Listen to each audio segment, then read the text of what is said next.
하나님의 충만함의 그 은혜가 오늘 이 노년의 일부 예배를 드리는 저와 여러분 모두에게 가득하게 넘쳐나게 되어주시기를 예수님의 이름으로 축복합니다. 제가 목회자로 살면서 가장 많이 들어온 말 중에 하나가 뭐냐면 이거예요.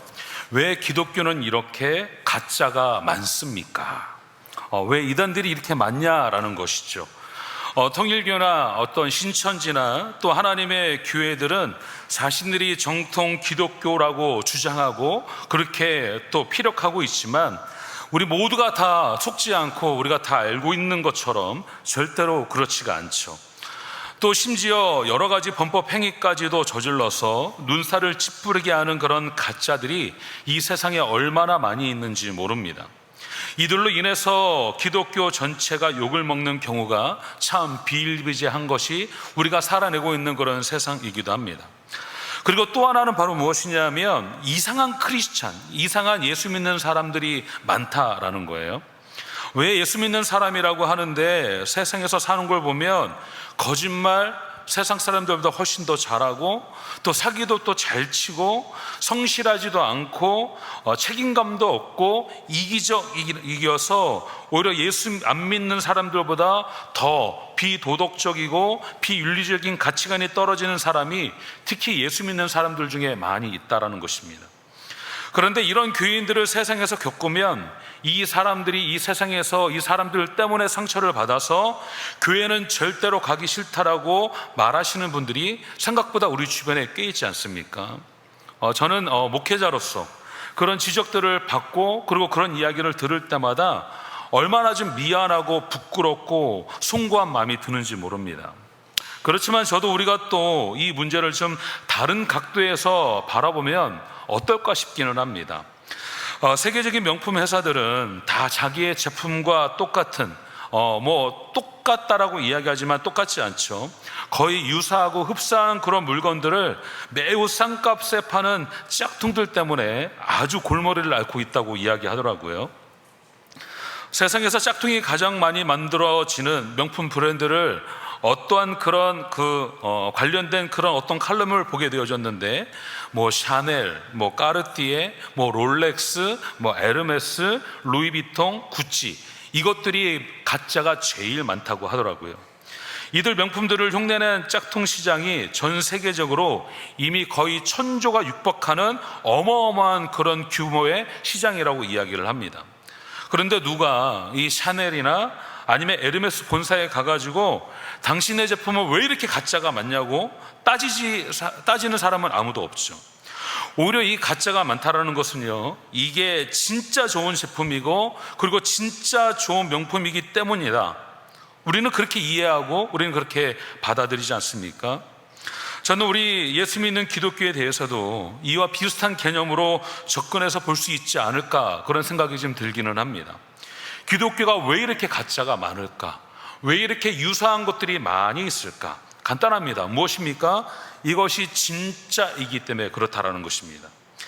가짜인 가라지 성도, 가짜인 가라지 교회들이 많고 그리고 이단 사이비가 기독교를 모방하고 그 형태를 따라가는 것은요, 이것이 진짜이기 때문에 그렇다라는 것이죠. 이와 마찬가지로 진짜 알곡 성도 그리고 진짜 알곡 교회가 영적으로 얼마나 강력하고 그리고 강력한 능력을 가지고 있는 존재인지 이것을 또 반증하며 대변해주는 그러한 모습이기도 합니다. 왜냐?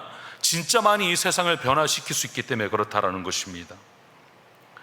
그렇기 때문에 이 원수마귀가 가짜를 많이 이 세상에 뿌려대고 있는 것이에요. 그래서 2000년 전에 예수님께서도 이와 같은 상황을 우리에게 어떻게 이해해야 될지를 알곡과 가라지의 오늘 말씀을 통해서 우리에게 지금 알려주시고 계시는 것입니다. 간절히 바라고 소망하기는 저와 여러분 모두가 다 가짜 아니면 또 짝퉁 그리스도인이 아니라 하나님이 바라보실 때 진짜 알고 그리스도인이 되어주셔서 진짜가 가진 그런 영적 능력과 권능을 가감없이 선포하며 승리하는 삶을 살아가게 되어주시기를 예수님의 이름으로 간절히 축원합니다. 오늘 비유의 전체 스토리를 간단하게 요약하면 좀 이런 것 같아요. 어떤 밭주인이 있습니다. 그리고 아주 좋은 씨를 자기 밭에 열심을 다해서 종들을 통해서 뿌렸어요. 그리고 이제 시간이 어느덧 지금 시간이 흘렀습니다. 모두가 잠든 깊은 밤에 원수가 몰래 와서 뿌려진 곡식 그 위에 가라지를 그 위에 또 덧뿌리고 간 거예요. 여기에 덧뿌렸다는 말은 더해서 뿌렸다라는 그런 말을 이야기하기도 합니다. 그러니까 이 좋은 곡식이 뿌려진 그 위에, 그 위와 그 사이로 이 가라지의 씨앗들을 원 없이 뿌리고 간 거예요. 처음에는 아무도 그 사실을 몰랐어요.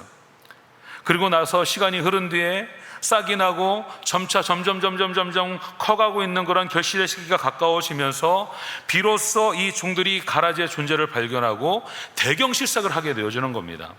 아니, 우리는 분명히 좋은 씨만 뿌렸는데 이 가라지들이 어디서 대체 왔는가? 주인은 이 상황을 보고 범인이 누구인지 지금 직감을 했죠. 원수가 밤에 와서 이런 짓을 했구나. 그랬더니 이 종들은 화가 나고 걱정이 되어져서 이렇게 말합니다. 주인님, 우리가 지금 당장 가서 이 가라지를 싹 다 뽑아버릴까요? 엎어버릴까요? 근데 주인의 반응은 이외의 반응을 보이죠. 그렇게 하면 좋은 곡식까지 다칠 수 있으니 일단은 그대로 두어라 라고 이야기합니다. 주인은 그 괘씸한 가라지를 그냥 방치하고 그냥 방관하고 그냥 놓겠다는 것이 아니라 당분간 그냥 그 상태로 그대로 두는데, 언제까지냐면 추수할 때까지 그대로 두라라고 이야기하는 것입니다. 그때가 되어지면 추수꾼들에게 일러서 일단 가라지를 싹 다 거두어서 불사르게 단으로 묶어서 이것을 묶어서 이 불쏘시개에 던져버릴 것이다 라고 이야기하죠. 그런데 여기서 보면 단으로 묶어야 될 만큼 가라지의 양이 많은 것을 우리가 보게 되어지지 않습니까? 그리고 좋은 곡식들은요, 그것들만 따로 모아서 주인의 곳간에 드릴 것이라고 오늘 말씀을 하고 있죠. 예수님께서 이 비유를 많은 사람들에게 말씀하신 그 후에 제자들은 여전히 궁금증이 있었어요. 왜냐하면 이 비유의 말씀이 이해가 되어지지 않았어요. 아무리 생각을 해봐도 이 비유의 말씀이 해석이 되어지지가 않은 거예요. 그리고 나서 저녁에 자신들만 있는 그 자리에서 예수님과 함께 독대하게 되어질 때 예수님께 여쭙기 시작합니다. 예수님, 아까 낮에 많은 사람들 앞에서 이야기하셨던 그 비유의 내용은 무슨 뜻입니까? 도대체 그 뜻이, 그리고 무엇을 이야기하시는지 도대체 이해가 되어지지 않습니다. 그 말씀하신 그 비유를 우리가 이해하기 쉽게 좀 간단하고 명료하게 좀 설명을 좀 한번 좀 해 주십시오. 그러자 예수님은 그 뒤에 등장하는 인물들이 누구인지를, 그리고 상징하는지를 하나하나씩 자세히 설명하시기 시작하죠. 이것이 오늘 우리가 읽었던 37절의 말씀부터 나오고 있는 그런 말씀들 아닙니까? 밭은 무엇을 이야기합니까? 밭은 세상을 뜻해요. 좋은 씨는요, 천국의 아들들을 뜻하고, 가라지는 악한 자의 아들들을 뜻하며, 가라지를 뿌린 원수는 사단 마귀요, 추수 때는 세상 끝을 뜻하고, 추수꾼은 천사들이며 세상 끝에는 가라지를 구별하여 불에 사르겠다라고 말씀합니다. 그리고 이 좋은 씨를 뿌리는 사람은 누구입니까? 인자, 성경에서 우리가 이야기하고 있는 예수 그리스도를 이야기하죠. 오늘 이 시간 알곡과 가라지의 비유를 통해서 예수님이 왜 이 세상에 가라지를 당장 뽑지 않으시는지에 대해서 함께 세 가지로 간략하게 알아보기를 원합니다. 첫 번째는 바로 무엇이냐면, 주님이 가라지를 당장 뽑지 않는 그런 첫 번째 이유는 알곡을 보호하기 위해서이다라는 것입니다. 밭을 일구는 일꾼들, 즉 이 종들이 가라지를 발견하자마자 뭐라고 이야기합니까? 당장 가서 이것들을 싹 다 뽑아버릴까요? 우리도 이 가라지라고 추정되는 것들을 발견하게 되어지면, 그럼 우리의 첫 번째 반응은 무엇입니까? 이걸 그냥 가서 당장 다 뽑아버리고 싶죠. 예수님의 제자 중에 어느 마을에서 예수님께서 열심히 말씀을 전하시고 이 많은 사람들이 예수님께 돌아오는 회심의 역사가 일어나지 않으니까 이 제자가 화가 나기 시작했어요. 그리고 열을 내기 시작합니다. 이 모여있는 자들 싹 다 다들 가라지들인데 이들에게 하늘에서 벼락을 쳐서 다 태워 죽여버리십시오 라고 예수님께 요청을 하죠. 근데 그 사람이 나중에 누가 되는지 아십니까? 사랑의 사도가 되어지는 사도 요한이요, 그리고 그의 형제인 야고보입니다. 성격이 불같은 그런 우리는 가라지를 보면 가만두지 못해요. 그리고 무조건 뽑아서 이것들을 다 그냥 지금 직성이 풀릴 만큼 다 뽑아버려야 됩니다. 제거해야, 그래야 내 성미가 좀 풀릴 것 같아요. 그런데 이 밭주인은 뭐라고 이야기합니까? 그렇게 하지 말라라고 지금 이야기하고 있는 것이죠. 오늘 본문의 29절과 30절의 말씀인데요, 29절과 30절의 말씀 우리 함께 한 목소리로 함께 읽도록 하겠습니다. 시작. 주인이 이르되 가만두라. 가라지를 뽑다가 곡식까지 뽑을까 염려하노라.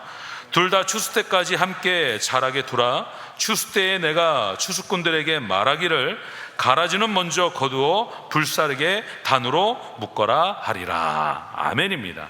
지금 당장 이 가라지를 뽑지 않아야 되는 그런 이유는 바로 무엇입니까? 알곡들이 다치지 않게 하기 위해서라고 지금 이야기하고 있죠. 악을 그대로 방치하거나 그리고 포기하자는 것이 절대 아닙니다. 주인도 종들만큼이나 이 괘씸한 가라지들을 당장 제거하고 싶어요. 하지만 이 가라지들은요, 자라고 있는 이런 알곡들과 함께 서로 뒤엉켜져 있습니다. 그러므로 이 추수할 때가 되어져서 어느 정도 뿌리가 서로 분리가 되어질 때까지는 함께 기다리고 있어야 되는 거죠. 괜히 건드렸다가 이 알곡도 함께 번번하게 뽑히는 경우가 이 가라지를 뽑는다는 명분 때문에 생기게 되어지는 것입니다. 아무리 숙련된 종들이란다 할지라도 우리 주님께서는 99개의 가라지를 제거하는 것보다 한 개의 그 알곡이 다치는 것에 더 심각한 마음을 두고 거기에 더 신경을 쓰고 계시는 것을 보게 되어집니다. 그래서 하나님께서는 추수할 때까지 기다리시겠다고 말씀하시고 가만두라라고 지금 말씀하고 있는 것을 보게 되어지는 거예요. 하나님께서 이 세상에서 악의 활개침을 잠시 허락하시고 계시는 것은요, 하나님의 그 연약한 백성들을 지키기 위해서임이다라는 사실을 우리는 잊지 말아야 합니다. 그래서 세상에 이 고통이 있고 악이 득세하고 불의가 판치는 것을 빤히 보시면서도 이 가라지를 제거하다가 알곡이 하나라도 다칠까봐 지금 이것이 너무 염려가 되어져서 지금은 그냥 두라라고 말씀하고 계시는 것입니다. 이 같은 상황인데 지금 각자 보는 것이 좀 다르지 않습니까? 종들은요, 알곡을 위해서 가라지를 뽑아야 되지 않습니까? 라고 이야기를 하며 이 가라지를 바라보고 있고요, 이 밭주인인 이 주님께서는요, 알곡을 위해서 이 가라지를 뽑아서는 안 된다라고 하며 지금 알곡에게 집중하고 있는 것을 보게 되어지죠. 우리의 의견과 주님의 의견이 충돌할 때 항상 주님의 의견이 옳다는 사실을 우리는 잊지 말고 기억해야 될 줄로 믿습니다. 우리가 교회 안과 밖에서 우리가 생각하기에 가라지들을 뽑아버리려고 너무 성급하게 과격하게 나서게 되어지면 그 과정에 선한 어린 양들이 너무나 많이 다치는 모습을 우린 많이 보지 않았습니까? 실제로 교회 영적 리더십에 있는 분들이 그리고 어른들이 서로가 가라지라고 판단이 되어지면 얼마나 무섭고 거칠게 싸우는지 모릅니다. 정의의 이름으로, 예수님의 이름으로, 거룩의 이름으로 서로 싸우다가 그 과정에서 서로 상처받고 시험 들고 믿음을 떠난 연약한 믿음의 성도들이 우리 주변에 얼마나 많이 있습니까? 주님께서는 이 가라지를 너희들이 뽑아서는 안 된다라고, 아직은 여전히 뽑아서는 안 된다라고 말씀을 하고 계시죠. 이제 앞으로 때가 되어지면 주님께서는 당신이 직접 하시겠다라고 말씀을 하시는데, 교회 2000년 사이에 보게 되어지면 이 교회들이 서로가 가라지를 뽑으려고 하다가 얼마나 많은 교회와 얼마나 많은 성도들이 상처를 받았는지 모릅니다. 우리가 가진 이 한정된 지혜와 실력으로는 지금 이 땅에 무엇이 정확하게 알곡과 가라지인지 구분하기가 굉장히 힘듭니다. 그러므로 우리가 이 너무 빠른 결론을 내려버리고 정의를 지평하는 것은, 이것은 매우 위험하고 우리가 하지 말아야 되는 그런 경계해야 되는 일입니다. 사람이 사람을 판단하고 그리고 정죄하게 되어지면 가라지와 함께 알곡도 뽑아버릴 확률이 너무 높아지기 때문에 그렇다는 것입니다. 오직 하나님 한 분만이 올바르게 판단할 지혜를 갖고 계신다는 사실을 우리는 날마다 우리 마음판에 새기는 삶을 살아야 될 줄로 믿습니다. 지금 우리에게 주어진 이 중요한 책임은 무엇인지 아십니까? 이 가라지를 뽑고 그리고 가라지에게 우리의 관심을 집중하고 있는 것이 아니라 우리 자신이 먼저 알곡으로 서 있는 것, 그리고 어떻게 하면 우리가 알곡으로 살아갈 수 있는지, 여기에 우리의 관점이 포커스가 맞춰져 있어야 되는 것이죠. 아무리 가라지가 있어도요, 알곡이 힘차게 성장하고 있는 한 이 가라지는 활개치지 못하게 되어지는 것입니다. 왜입니까? 왜 가라지가 왜 설치지 못합니까? 알곡이 알곡으로 제대로 서지 못하고 있기 때문에 이 가라지가 지금 판을 치고 있는 거예요. 진짜 교회가 은혜롭게 건강하게 부흥하고 있다고 한다면 어떤 이단들이, 사단 마귀가 이 교회 공동체 안에 들어와도 결코 어떤 영적 주도권을 절대 가져가지 못합니다. 그런데 우리 중에는 자신이 제대로 된 알고 되는 것보다 다른 형제가 갈아지니까 뽑아버려야 된다고 그때서는 열 올리시는 분들이 우리 주변에 꽤 있죠. 그런 식으로 형제를 정죄할 때 우리는 하나님만이 하실 수 있는 그런 심판자의 자리에 내가 서 있다는 사실을 우리는 잊어서는 안 됩니다. 그렇게 되어지면 우리 안에 있는 성령께서 아파하시고 성령께서 우리 안에 함께하지 못하시고 점점점 우리 안에서 떠나게 되어지는 것입니다. 물론 그렇다고 해서 교회 안에 지어서는 안 될 죄를 지은 이들을 유함이야 모든 것들이 좋은 게 좋은 거라고 그냥 은혜로 되어지는 거라고 그냥 흘러가게 냅둔다는 것이 아닙니다. 교회 안의 성도들을 향해서 명백한 어떤 사기를 치거나 어떤 불륜을 저지르거나 할 때는 성경적 기준에 입각해서 징계를 하고 건징을 해야 되는 것이죠. 그러나 이때도 이 치료와 회복을 염두에 두고 이 일들을 집행해야지 정죄와 단죄를 목표로 해서는 절대로 안 된다는 것을 우리에게 말씀하고 있는 것입니다. 정말로 신중하게 눈에 눈물을 머금고 죄는 미워해도 죄인은 미워하지 말아야 된다는 그런 마음으로 이 일들을 해야 된다는 것입니다. 주님이 가라지를 당장 뽑지 않으시는 두 번째 이유는 바로 무엇이냐 하면 알곡이 가라지로 인해 더 강하게 자랄 수 있기 때문에 그렇다라는 것입니다. 저는 오늘 보면 30절 말씀에서 주인이 둘 다 추수할 때까지 함께 자라게 두라라는 그런 말씀이 저에게는 지금 이렇게 좀 해석이 좀 되어지더라고요. 이 주인은 지금 가라지 때문에 알곡이 자라지 못하게 보고 있지 않은 것 같아요. 그래서 축구로 따지게 되어지면 공격수가 거친 태클들을 뚫고 그리고 그 골대를 향해서 골을 넣듯이 오히려 이 가라지의 견제 속에서 알곡이 더 강해질 수 있는 그런 잠재력과 능력을 이 주님은 지금 그것을 바라보고 있는 것을 좀 묵상하게 되어졌습니다. 우리가 많이들 아시는 이야기입니다.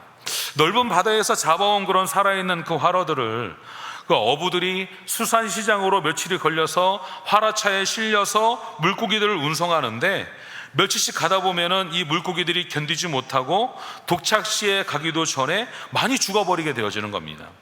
그러면 유독 어떤 어부 한 명은요, 아주 싱싱한 물고기들이 며칠이 지났음에도 불구하고 그대로 살려서 오는 것을 보게 되어지는 거예요. 같이 화로를 운송하시는 분이 이제 이렇게 물었습니다.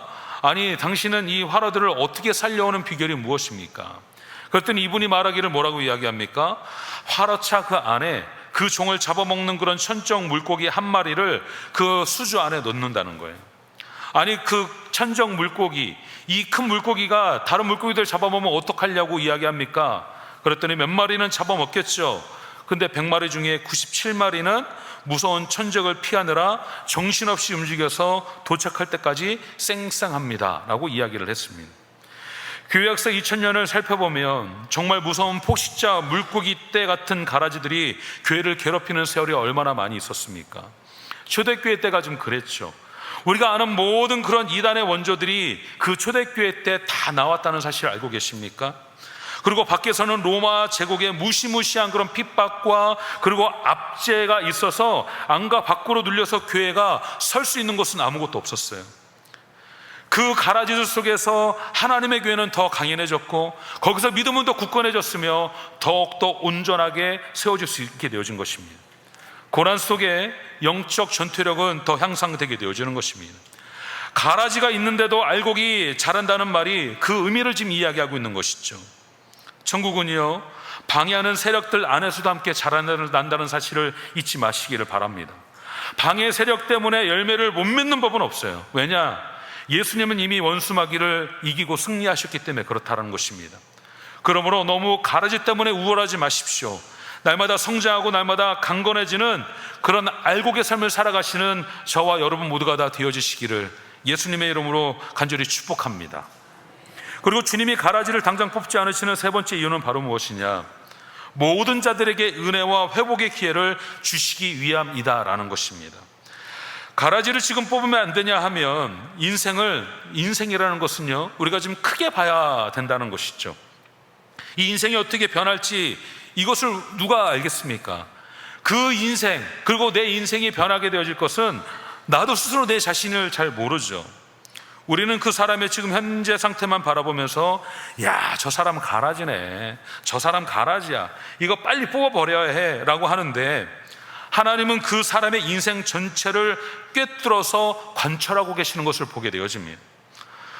성경을 보게 되어지면 처음에는 가라지였는데 주님의 은혜로 알곡된 사람들이 있고요, 처음에는 알곡이었는데 점차 교만해지고 타락해져서 가라지같이 되어지는 그런 사람들도 나오게 되어집니다. 근데 성경을 보다 보니까 이름이 똑같은데도 전혀 다른 알곡과 가라지의 운명을 같이 한 사람들이 좀 있더라고요. 누굽니까? 구약에 나오는 그런 사울과 신약에 나오는 사울이 그러합니다. 구약의 사울이 처음에는 얼마나 알곡이었는지 모릅니다. 하나님 마음에 좀 합했어요. 키도 컸어요. 그리고 외모도 수려했습니다. 당시에 최고의 미를 평가하는 머릿결도 너무나 좋았습니다. 겸손했어요. 그리고 자신의 자리를 아는 매우 주제 파악을 잘하는 사람이었습니다.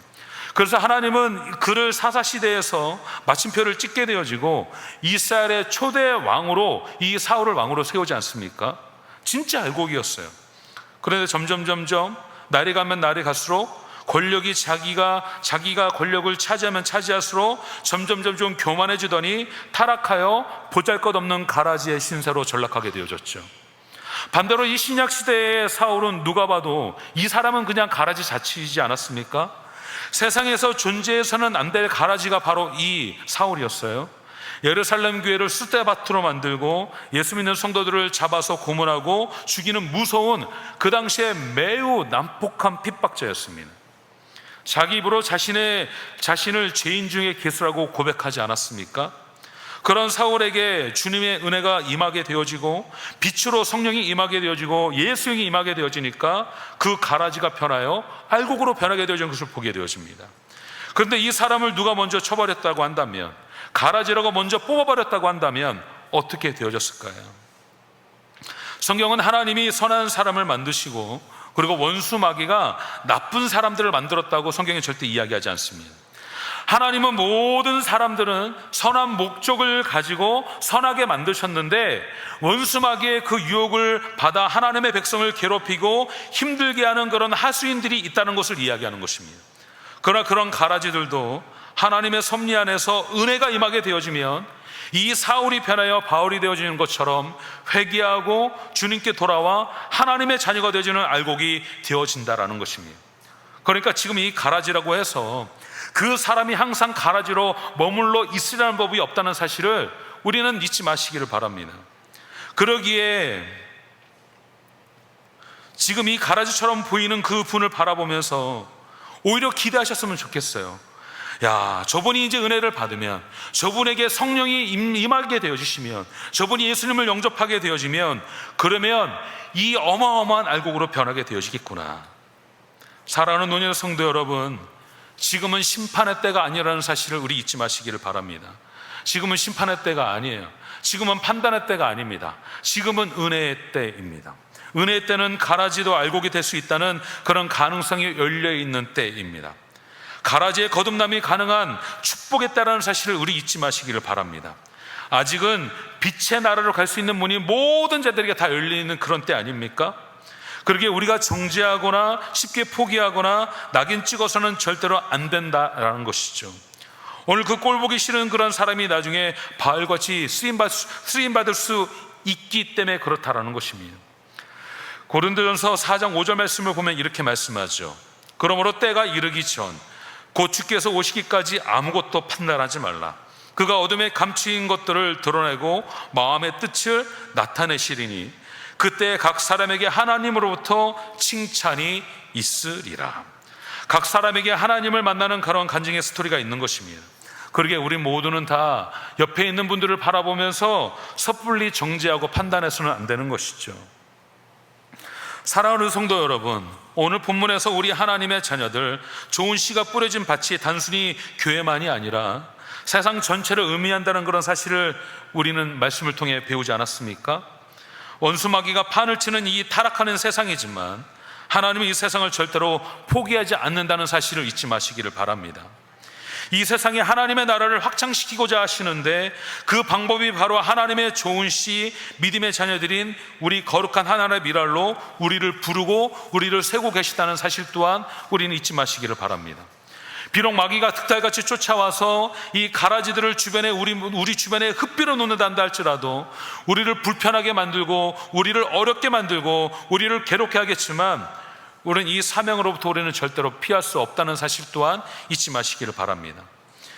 우리는 가라지가 있음에도 불구하고 우리가 속한 시대, 사회, 정치, 경제, 가정의 모든 영역 속으로 들어가서 각자의 재능에 맞게 하나님께 영광을 올려드리며 해같이 빛나는 그런 능력의 삶을 살아내는 저와 여러분 되시기를 간절히 부탁을 드립니다. 주님께서 우리를 알곡으로 부르셨습니다. 이 한 주간 이 세상으로 나아가게 되어지실 때 이 세상의 하늘의 미랄로 떨어지셔서 빛과 소금의 역할을 감당하시며 승리를 선포하고 그리고 이 땅 가운데 천국의 복음을 전하며 이 한 주간 승리의 삶을 살아가시는 노년의 거룩한 성도 저와 여러분 모두가 다 되어주시기를 예수님의 이름으로 축원합니다. 기도하겠습니다. 하나님, 이 땅 가운데 우리가 알곡인지 가라지인지 우리가 그것들을 분별하고 구별하기보다 우리가 알곡의 삶을 살기 위해 사력을 다하는 삶 살아가는 우리 모든 성도들 다 되게 하여 주시옵소서. 우리 주변에 있는 자들을 바라보며 그들을 판단하고 비판하고 정죄하기보다 그에게 예수의 성령이 임하게 되어질 때 회심하게 되어지고 주님께 돌아와 거룩한 하나님의 알곡의 존재가 되어질 수 있다는 그런 가능성을 그들의 삶을 통해 바라보게 하여 주시옵소서. 하나님의 일하심과 하나님의 역사하심을 우리가 끝까지 신뢰하기를 바랍니다. 무엇보다 이 땅 가운데 살아가며 우리가 심판자의 삶을 살지 않게 해주시고 이 심판의 모든 권한은 주님께 내어드리고 하나님, 우리가 알곡으로서 어떻게 하면 알곡의 삶을 살 수 있는지 그것에 우리가 전심을 다해 고백하는 제자의 삶 살아가는 우리 모두가 다 되게 하여 주시옵소서. 주님께 감사하며 살아계신 예수님의 이름으로 간절히 기도하옵나이다. 아멘.